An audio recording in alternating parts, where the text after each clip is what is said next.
നമസ്കാരം സുഹൃത്തുക്കളെ, എന്റെ പേര് Aswathi. Welcome to Harshitham edutech. കഴിഞ്ഞ ക്ലാസ്സിലെ NCERTയുടെ ടോപ്പ് 50 ക്വസ്റ്റ്യൻസിന്റെ ഡിസ്കഷൻ നമ്മൾ ചെയ്തിട്ടുണ്ടായിരുന്നു. ഈ ക്ലാസ്സിലെ SCERT പുതിയ SCERT ടോപ്പ് 50 ക്വസ്റ്റ്യൻസിന്റെ ഡിസ്കഷൻ ആണ്. റിലേറ്റഡ് ഫാക്ട്സ് ഞാൻ പറയുന്നുണ്ട്. അപ്പോൾ ഈ ഒരു ക്ലാസ്സിന്റെ PDF 50 ക്വസ്റ്റ്യൻ ഉണ്ട്. PDF നിങ്ങൾക്ക് വേണമെന്നുണ്ടെങ്കിൽ താഴെ PDF എന്ന് കമന്റ് ചെയ്താൽ മതി. നമ്മുടെ ടെലഗ്രാം ചാനൽ ഞാൻ എന്റെ PDF ഇട്ട് തന്നേക്കാം.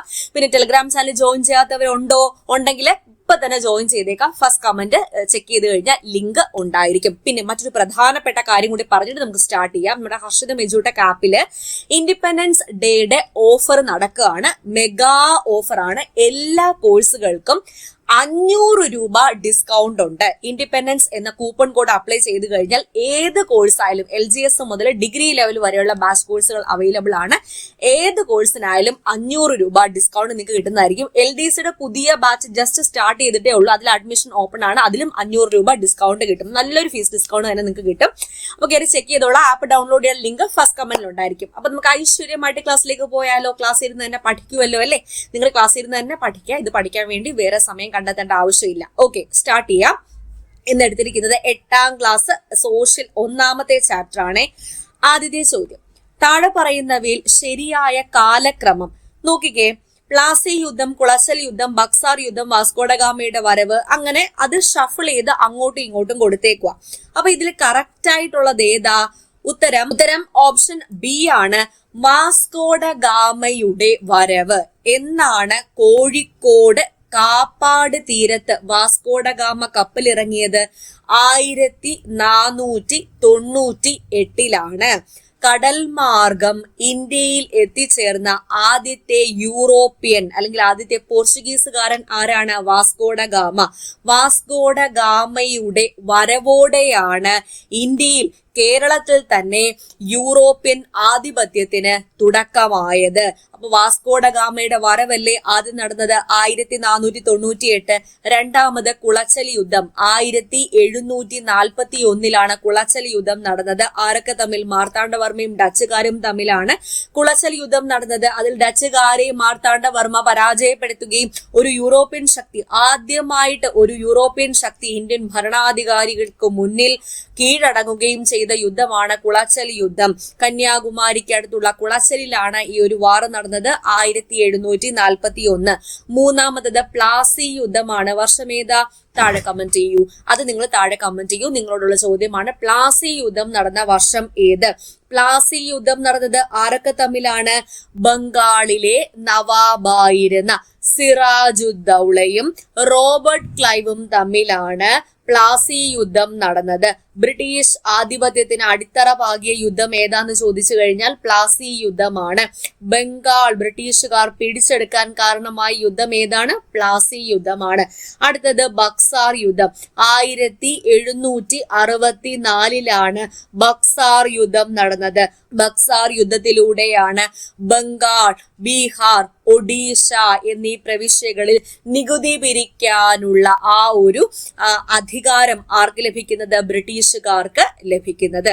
അപ്പോ ഓപ്ഷൻ ബി ആണ് ഉത്തരം. നിങ്ങളോട് ചോദിച്ച ചോദ്യം ഏതാ? പ്ലാസി യുദ്ധം നടന്ന വർഷം ഏതാണ്? താഴെ കമന്റ് ചെയ്തല്ലോ.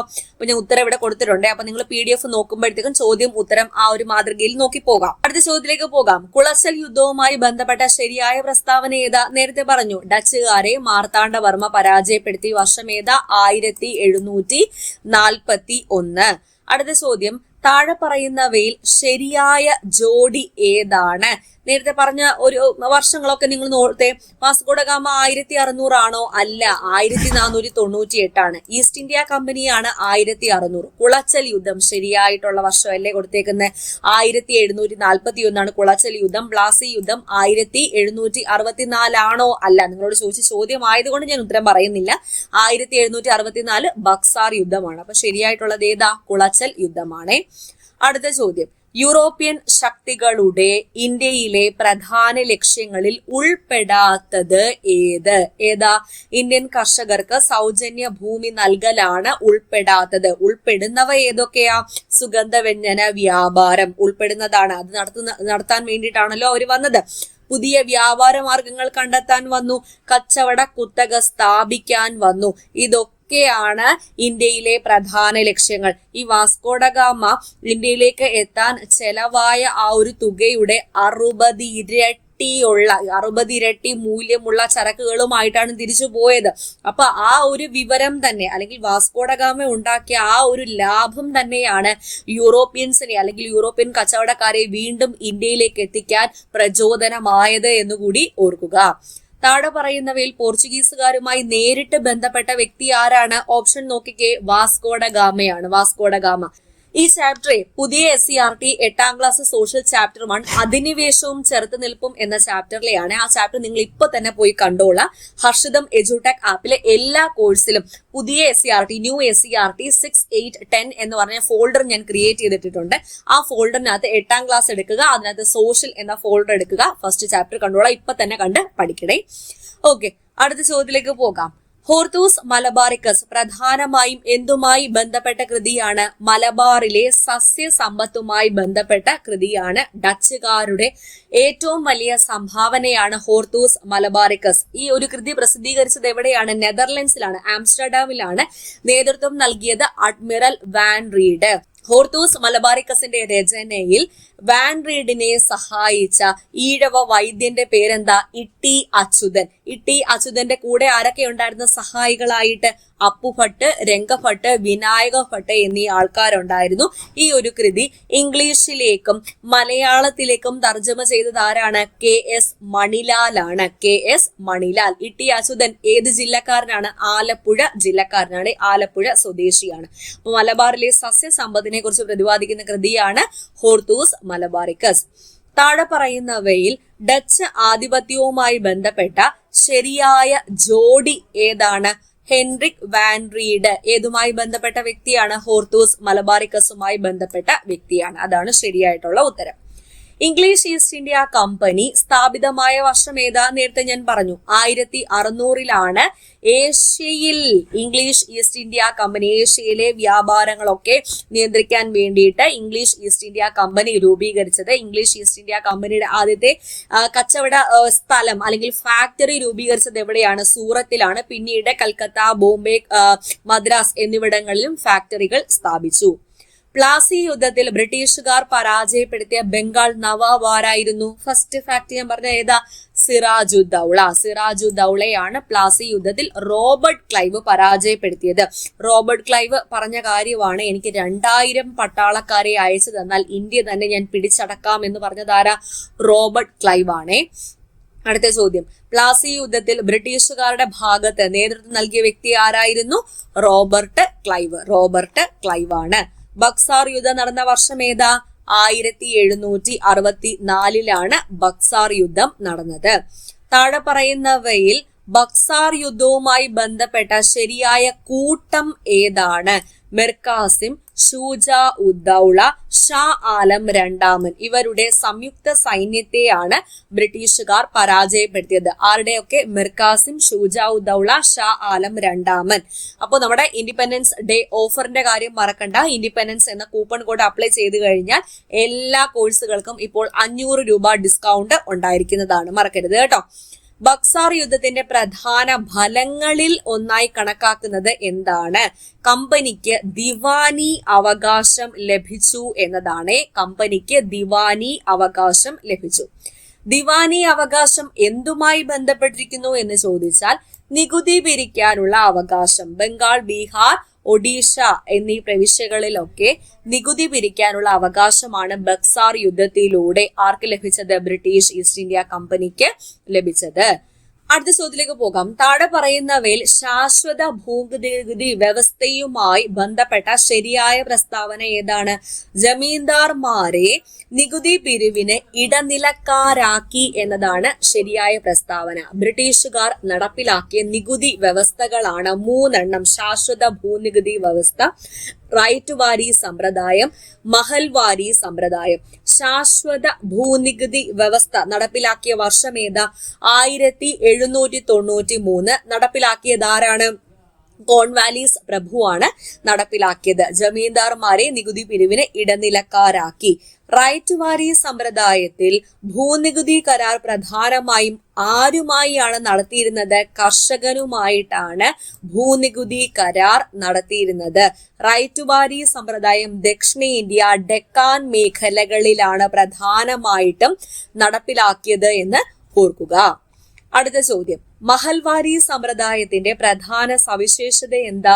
ഗ്രാമം അല്ലെങ്കിൽ മഹൽ ആയിരുന്നു പ്രധാന യൂണിറ്റ്. എവിടെയാണ് ഈ മഹൽവാരി സമ്പ്രദായം നടപ്പിലാക്കിയത്? മധ്യേന്ത്യ, ഉത്തരേന്ത്യ മുതലായ ഭാഗങ്ങളിലാണ് പ്രധാനമായിട്ടും മഹൽവാരി സമ്പ്രദായം നടപ്പിലാക്കിയത്. മഹൽവാരി സമ്പ്രദായം നടപ്പിലാക്കിയത് ആരാണ്? Holt Mackenzie. താഴെ പറയുന്നവയിൽ ശരിയായ ജോഡി. ശാശ്വത ഭൂനികുതി വ്യവസ്ഥ നടപ്പിലാക്കിയത് കോൺവാലീസ് പ്രഭുവാണ്. അതാണ് ശരിയായ ജോഡി. സൈനിക സഹായ വ്യവസ്ഥയിലൂടെ ബ്രിട്ടീഷുകാർ പ്രധാനമായും എന്താണ് ലക്ഷ്യം വെച്ചത്? ഇന്ത്യൻ നാട്ടുരാജ്യങ്ങളെ ബ്രിട്ടീഷ് സൈനിക നിയന്ത്രണത്തിലാക്കുക എന്നതാണ് സൈനിക സഹായ വ്യവസ്ഥയിലൂടെ ബ്രിട്ടീഷുകാർ ലക്ഷ്യം വെച്ചത്. ഇന്ത്യൻ നാട്ടുരാജ്യങ്ങളെ ബ്രിട്ടീഷ് സൈനിക നിയന്ത്രണത്തിലാക്കുക. അടുത്ത ചോദ്യം, സൈനിക സഹായ വ്യവസ്ഥ നടപ്പിലാക്കിയ ഗവർണർ ജനറൽ ആരാണ്? വെല്ലസ്ലി പ്രഭുവാണ്. ദത്തവകാശ നിരോധന നിയമം നടപ്പിലാക്കിയ ഗവർണർ ജനറൽ ആരാ? ഡൽഹൌസി പ്രഭു. താഴെ പറയുന്നവയിൽ ദത്തവകാശ നിരോധന നിയമത്തിന്റെ ഫലമായി ബ്രിട്ടീഷുകാർക്ക് കൂട്ടിച്ചേർക്കാൻ സാധിച്ച രാജ്യവുമായി ബന്ധപ്പെട്ട ശരിയായ ജോഡി. സത്താറ ദത്തവകാശ നിരോധന നിയമപ്രകാരം കൂട്ടിച്ചേർത്ത നാട്ടുരാജ്യമാണ്. ഏതാണ്? സത്താറ. 22 ക്വസ്റ്റ്യൻസും കിട്ടിയല്ലോ. ക്വസ്റ്റ്യൻസ് ഒക്കെ നിങ്ങൾക്ക് ഉത്തരം ഇപ്പൊ തന്നെ പറയുമ്പോൾ തന്നെ ആൻസർ ചെയ്യാൻ പറ്റുന്നുണ്ടെങ്കിൽ വെരി ഗുഡ്. അപ്പോൾ നമ്മുടെ ചാപ്റ്റർ എന്തായാലും നിങ്ങൾ പോയി കണ്ടേക്കുക. SCERT പുതിയ ന്യൂ SCERT 8, 6, 8, 10 എന്ന ഫോൾഡറിനകത്ത് ചെക്ക് ചെയ്താൽ മതി കേട്ടോ. അടുത്ത ചോദ്യം, 1857 കലാപത്തിന് കാരണമായ പ്രധാന ഘടകങ്ങളിൽ ഉൾപ്പെടാത്തത് ഏത്? ഇന്ത്യൻ വ്യവസായങ്ങളുടെ സംരക്ഷണം ഉൾപ്പെടുന്നതല്ല. ബാക്കിയൊക്കെ രാഷ്ട്രീയ ഇടപെടലുകൾ ഉണ്ടായി, സാമ്പത്തിക ചൂഷണം ഉണ്ടായി, സൈനികരുടെ അസംതൃപ്തിയും ഉണ്ടായി. സാന്താൾ കലാപവുമായി ബന്ധപ്പെട്ട ശരിയായ കൂട്ടം സിദ്ദും കാൻഹുവുമാണ് ഇതിന് നേതൃത്വം നൽകിയത്. നടന്ന വർഷം 1855. സാന്താളുകൾ എന്ന ഗോത്ര ജനതയാണ് ഈ ഒരു കലാപത്തിന് നേതൃത്വം നൽകിയത്. മുണ്ട കലാപത്തിന്റെ പ്രധാന നേതാവ് ആരായിരുന്നു? ബിർസ മുണ്ടയായിരുന്നു. മുണ്ട കലാപത്തിന്റെ പ്രധാന നേതാവ് ആരാണ്? ബിർസ മുണ്ട. നീലം കർഷക കലാപവുമായി ബന്ധപ്പെട്ട ശരിയായ ജോഡി. ആരൊക്കെയാണ് നേതൃത്വം നൽകിയത്? ദിഗംബർ ബിശ്വാസും വിഷ്ണു ബിശ്വാസുമാണ് നീലം കർഷക കലാപത്തിന് നേതൃത്വം നൽകിയത്. ദിഗംബർ ബിശ്വാസും വിഷ്ണു ബിശ്വാസും. താഴെ പറയുന്നവയിൽ കേരളത്തിലെ ബ്രിട്ടീഷ് വിരുദ്ധ ചെറുത്തുനിൽപ്പുമായി ബന്ധപ്പെട്ട വ്യക്തി ആരാണ്? പഴശ്ശിരാജയാണ്. കേരളവർമ്മ പഴശ്ശിരാജ. വേലുത്തമ്പി ദളവയുടെ ബ്രിട്ടീഷ് വിരുദ്ധ പോരാട്ടവുമായി ബന്ധപ്പെട്ട പ്രധാന രേഖ എന്താ? കുണ്ടറ വിളംബരം. നടന്ന വർഷം 1809. താഴെ പറയുന്നവയിൽ ശരിയായ കാലക്രമം. ആദ്യം നടന്നത് സാന്താൾ കലാപം, അതിനുശേഷം നീലം കലാപം, അതിനുശേഷമാണ് മുണ്ട കലാപം നടന്നത്. ഉൽഗുലാൻ മൂവ്മെന്റ് ഏതുമായി ബന്ധപ്പെട്ടിരിക്കുന്നു? മുണ്ട കലാപവുമായി ബന്ധപ്പെട്ടിരിക്കുന്നു. താഴെ പറയുന്നവയിൽ അധിനിവേശത്തിനെതിരായ ചെറുത്തുനിൽപ്പുകളുടെ പൊതുവായ കാരണം എന്ത്? പൊതുവായ കാരണം വിദേശ ശക്തികളുടെ സാമ്പത്തികമായിട്ടുള്ളതും അതുപോലെ രാഷ്ട്രീയമായിട്ടുള്ളതുമായ ചൂഷണമാണ്. അടുത്തത് കുറച്ച് ഈസി ആയിട്ടുള്ള ക്വസ്റ്റ്യൻസ് ആണ്. കടൽ മാർഗം ഇന്ത്യയിലെത്തിയ ആദ്യത്തെ യൂറോപ്യന്മാരായിരുന്നു പോർച്ചുഗീസുകാർ. PSC എപ്പോഴും റിപ്പീറ്റ് ചെയ്യുന്ന ക്വസ്റ്റ്യൻസ് കൂടെ. LGSനൊക്കെ ഇങ്ങനത്തെ ക്വസ്റ്റ്യൻസ് നിങ്ങൾ നോക്കി വെക്കണം കേട്ടോ. കടൽ മാർഗം ഇന്ത്യയിലെത്തിയ ആദ്യത്തെ യൂറോപ്യന്മാർ പോർച്ചുഗീസുകാർ. വാസ്കോഡഗാമ ഇന്ത്യയിലെത്തിയ വർഷം ഏതാ? 1498. ഇത് ഞാൻ വിശദീകരിച്ച് പറയേണ്ട കാര്യമില്ലല്ലോ, കേൾക്കുമ്പോൾ തന്നെ അറിയായിരിക്കും. വാസ്കോഡഗാമ ഇന്ത്യയിലെത്തിയ സ്ഥലം എവിടെയാണ്? കാപ്പാട്, കോഴിക്കോട് കാപ്പാട് തുറമുഖത്താണ് വാസ്കോഡഗാമ കപ്പലിറങ്ങിയത്. സാമൂതിരിയുടെ നാവിക തലവന്മാർ ആരാണ്? കോഴിക്കോട് സാമൂതിരിയെയാണ് വാസ്കോഡ ഗാമ ആദ്യം സമീപിച്ചത് വ്യാപാര അനുമതി തേടിക്കൊണ്ട്. പക്ഷേ ആ സമയത്ത് വ്യാപാരം നടത്തിയിരുന്ന വ്യാപാര അനുമതി ആർക്കായിരുന്നു? അറബികൾക്കായിരുന്നു. അതുകൊണ്ട് തന്നെ സാമൂതിരി പോർച്ചുഗീസുകാർക്ക് വ്യാപാര അനുമതി നൽകിയില്ല. പിന്നീട് കണ്ണൂർ കോലത്തിരിയെ വിസിറ്റ് ചെയ്യുകയും കോലത്തിരി വ്യാപാരം ചെയ്യാനുള്ള അനുമതി ആർക്ക് നൽകുകയും ചെയ്തു? പോർച്ചുഗീസുകാർക്ക്, അതായത് വാസ്കോഡ ഗാമയ്ക്ക് നൽകുകയും ചെയ്തു. അപ്പൊ സാമൂതിരിയുടെ നാവിക തലവന്മാർ ആരായിരുന്നു? മരക്കാർമാർ, കുഞ്ഞാലി മരക്കാർമാരായിരുന്നു. ഇന്ത്യയിലെ ആദ്യത്തെ യൂറോപ്യൻ കോട്ടയായ മാനുവൽ കോട്ട സ്ഥാപിച്ചത് എവിടെയാ?